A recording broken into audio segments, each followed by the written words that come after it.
მოგესალმებით ჩემო ლამაზო გოგოებო და ჩემო მაყურებლებო, დღეს გავაკეთოთ ყვავილოვანი კომბოსტო პამიდრის სოუსი.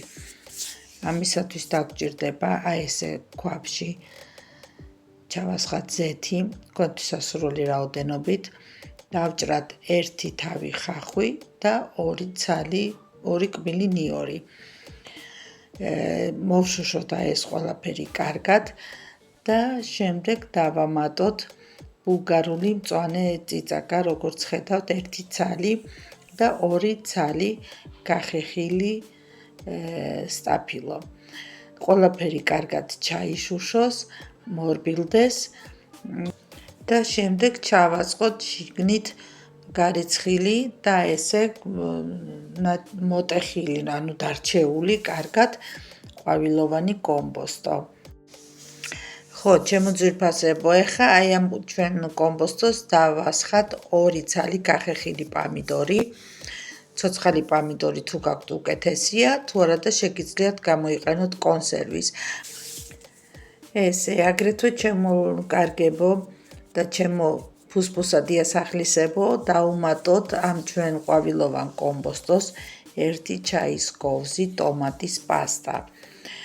და დავასხათ ცოტა წყალი, რომ ჩვენი ყვავილოვანი კომბოსტო, მე აქ დავასხი სადღაც 300 მილილიტრი წყალი და ეს ყველაფერი ინგრედიენტი ყვავილოვანი კომბოსტო თავისი ბოსტნეულით, რომ კარგად ჩაიშუშოს და მოიხარშოს.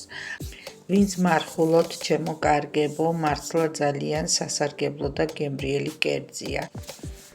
ეხა ამ ჩვენ ყვავილოვან კომბოსტოს უკაცრავად დავახუროთ თავსახური და ვაცადოთ, რომ კარგად მოიხარშოს.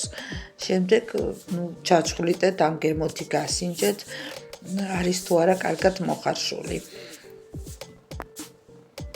აი ნახეთ, ათუხტუხტა ჩვენი ყვავილოვანი კომბოსტო, ნახეთ რა კვასკვასა და რა ლამაზი ფერია.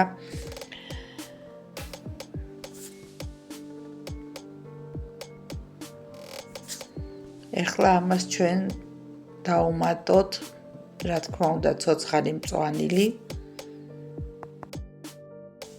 ანუ დავუმატე მე კამა, ნახევარი კონა კამა და ნახევარი კონა ოხრახუში, ნიახური არა, შემეშალა ჩემო გოგოებო, ოხრახუში და კამა, ნახევარი კონა.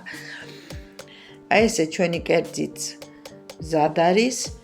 მარილი რა თქმა უნდა გემოვნებით, თუ გსურთ აგრეთვე დავუმატეთ შავი პილპილი, უხდება და გემრიელად მიირთვით. მე კიდე ჩემო ლამაზებო და ჩემო ფუსფუსა დიასახლისებო, შემდეგ გემრიელობა ვიდეომდე გემშვიდობებით. გისურვებთ ყველას კარგად ყოფნას, ჯანმრთელობას და სულიერ ბედნიერებას.